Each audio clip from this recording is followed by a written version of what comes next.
there's a reason why he's successful, and I think that's kind of why I gravitate towards him. And like I said, he helps me on the court, but certain things off the court I like to watch too. When did you decide to start racing him on the court? We've done that for a while. I want to say it was last year. Sometimes Jamal gets in the way a little bit, but we try to race every day. And even if we're on the same side, we have a little routine on the same side too. I try to block his layups. So we've been doing that for a while. How often have you won? Well, I let him win. I win the race. We actually race every day in our stretches too. Whenever we stretch out at the very end of our stretch, we do a sprint, and so I always beat him in that. And I always beat him in the race, but I let him make the layup. I don't want to block him, first layup. Do you spend any time thinking about, now that you're a starter and you're playing this type of minutes with the first unit, what your numbers will end up being? Like, do you kind of keep track of that? Because at different stages, right? In high school, you become a starter. In college, you become a starter. And now that you're a starter in the pros, if you spend any time, thinking about it at all? Talking about like points? Yeah, points, rebounds. It's like what you're going to contribute on a nightly basis just based on your opportunity. No, when you move in the starting lineup, the only stat you want to watch is how many games you win, because that's what keeps you there. And, you want to win as many games as possible, obviously. And, so my success in the starting lineup and, just while I'm here will be how many games we win, how many championships we win. So it's not really a statistical thing with me. A lot of things I do and what got me into the lineup aren't stat sheet things anyways. So no, that's not a big deal. But as long as we're winning games and we're playing well, then that's good for me. Does Nikola look like an improved player at all in any aspect of his game this year? Well, it seems like he gets better every year. He just I don't know that, like, he definitely improved, but he can do whatever you need. So this year he sees that we need to hit more threes. Seems like he's taking more threes. He can do a little bit of everything, and like I said, whatever the team needs, he tends to do. If he's on that day, he scores it for us. If somebody else is on, he does a really good job of getting them open. So I don't know that he just got so much better. It's just he's so good at everything that he can kind of pick and choose what this team needs or what last year's team needs. That's just how good of a player he already is. Did you see Ant and Rudy's reaction to him calling out their play the other night?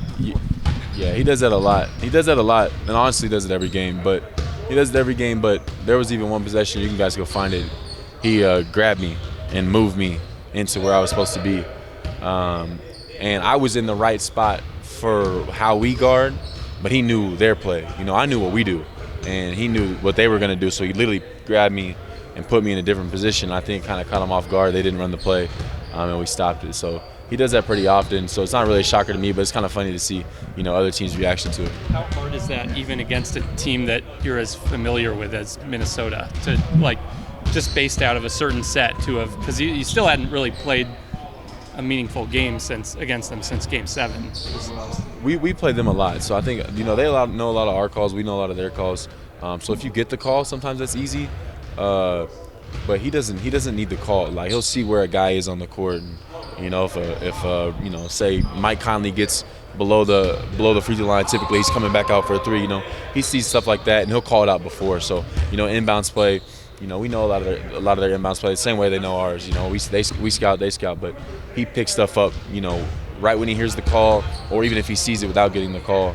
He'll move you in a position. He'll tell you what's about to happen. So he's definitely not one or two steps. He's a lot of steps ahead of a lot of people. Has life changed at all since the dunk in Minnesota? No, life hasn't changed. We lost a game, so that wasn't ideal. I think the dunk would have been a lot cooler if we came out with a win. Obviously, we could have talked about the dunk and a win, but it was, good dunk. I made too many bad plays down the stretch though. Is there a little bit of a big brother, little brother relationship with Nikola? I would say so. Yeah. We've always got along really well, but we spend more and more time, with each other now.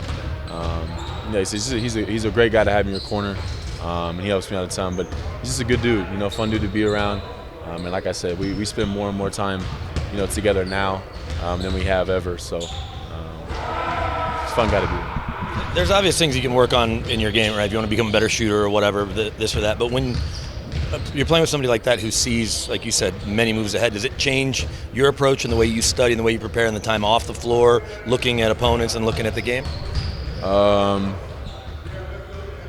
Well, I watch a lot of NBA basketball anyways, but like I said, you pick certain things from his routine, whether that's his training room routine, his PD routine. Obviously, me and Ogie and him and Ogie have worked together ever since I got here. I work with Ogie. He works with Ogie. So I've picked up a lot of things from him and Ogie.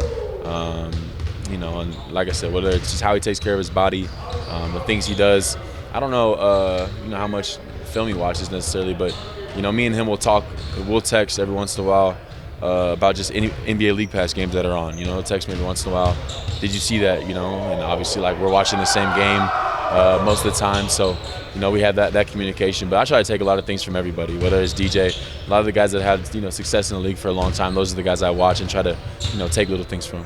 How did your personal transition game get as good as it is? I think that's just one of the things I do. I think that it makes it easier when you got so many guys the defense has to key on. When I'm running a lane and you got Jamal in the corner, Mike in the corner, Nicola with the ball, and me and Aaron playing off each other, that makes it really easy. I've had a lot of really good looks. They've created a lot of really good looks for me. I say this all the time. Like, they don't ask me to do much, but do what I can do. And so I try to run the lanes hard. They drop me off easy ones pretty often. I try to make it easy on them. The harder I run, the more open Mike's going to be in the corner, the more open Jamal's going to be. So a lot of that's credit to them, and I just got to go, be an athlete.